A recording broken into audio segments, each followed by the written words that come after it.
एक गोष्ट लक्षात ठेव मदन, तू शिवनाथ फार चालाक आहे. त्याला जेव्हा केव्हा मारशील तेव्हा समोरून वार करू नकोस, मागून कर. आणि असा घाव घाल की एका घावातच तो संपला पाहिजे. चालेल, तुम्ही म्हणाल तसं. मदन, त्याला मारल्याशिवाय परत यायचं नाहीये, कळलं ना? पुन्हा एकदा आणि शेवटचं सांगते, तळी आणि मळी गावाचं एक सामूहिक स्मशान आहे, जिथे एक वेडसर माणूस राहतो ज्याचं नाव आहे शिवनाथ. त्याला तुला मारायचंय. चालेल. शिवनाथ.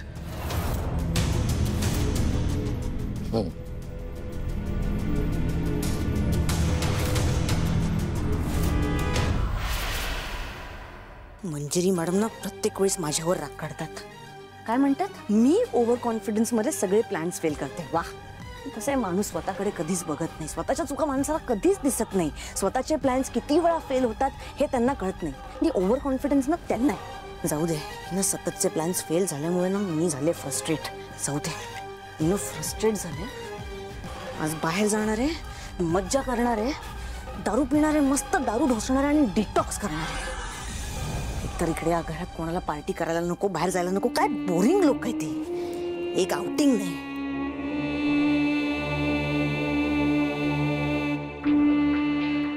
आउटिंगला जातेस माया? बघतेच कशी जातेस आउटिंगला.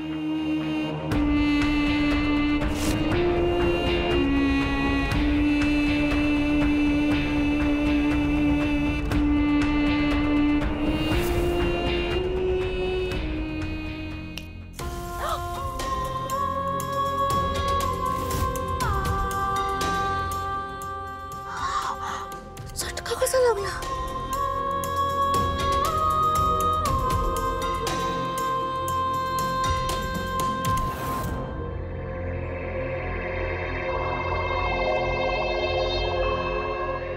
थंड.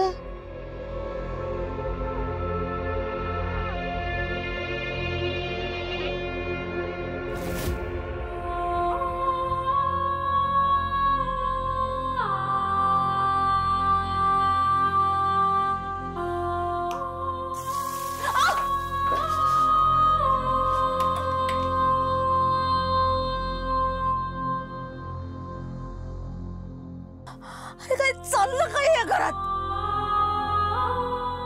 लिपस्टिक लावल्याने झटका लागतोय.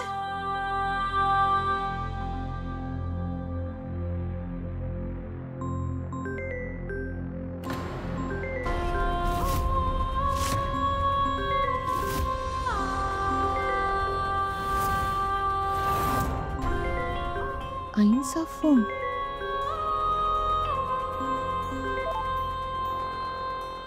हॅलो. हा मॅडम बोला. माया, मी तुला म्हणाले होते त्या कामासाठी मी आज मदनला भेटले. त्याला सगळं नीट समजावून सांगितलंय. आता उद्यापासून ते काम पूर्ण होईपर्यंत तुला त्याचा फॉलोअप घ्यायचा आहे. ठीक आहे, काय करायचंय? सगळ्या गोष्टी इकडे फोनवर नको बोलायला. तू इकडे माझ्या खोलीत ये, मग बोलू आपण. बरं, आले तुमच्या खोलीत. झालं.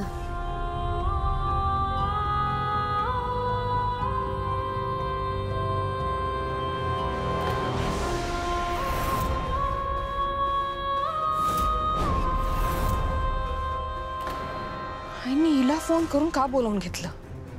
हिच्याकडे काय काम असेल त्यांचं? मला जाऊन बघावंच लागेल.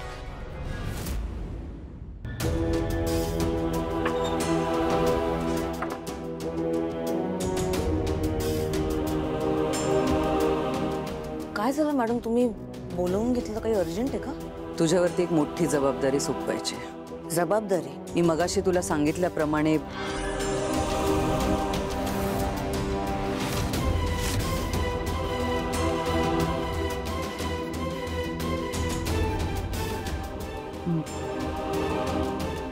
मी मगाशी तुला सांगितल्याप्रमाणे गॅस लीक झाल्यापासून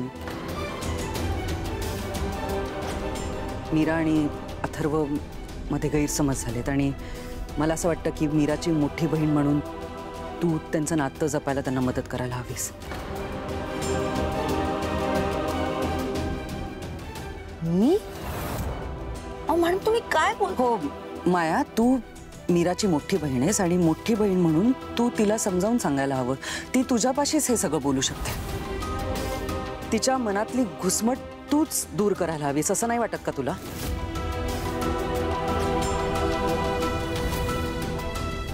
अरे काय चाललंय या बाईचं.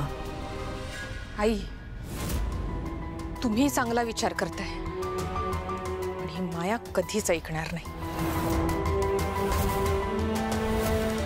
हे बघा मॅडम प्लीज. ऐक माया, ऐक माझं, बोलू नकोस. हे बघ, ती जी नर्मदा आहे, मी तुला आधी सांगितलं होतं की तिच्याशी जवळीक ठेवू नकोस. हा, ती ती मीराच्या भल्याचा कधीच विचार करणार नाही. फार व्यवहारी बाई आहे ती. त्यामुळे तिच्यापासून लांब राहा, कळलं? कळलं? हो कळतंय. कळतंय ना? मग जा आता, जा. तुम्ही असं जा माया, जा जा जा जा माया.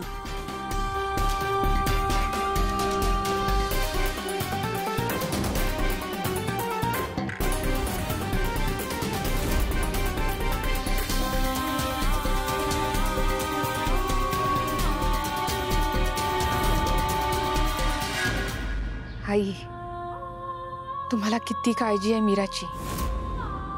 तुम्ही प्रत्यक्षपणे दाखवत नसला तरी अप्रत्यक्षपणे कायम तिच्या पाठीशी खंबीरपणे उभे असता. तुम्ही आहात म्हणून मीराला खूप मोठा आधार आहे.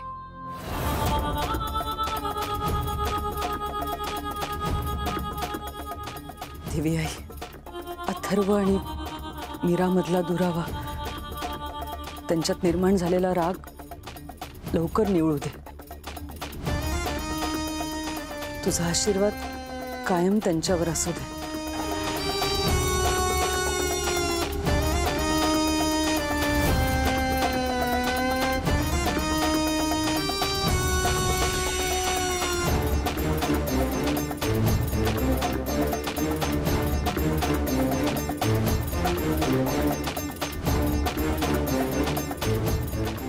ही अंबिका आता मायाची पाठही सोडायला तयार नाहीये.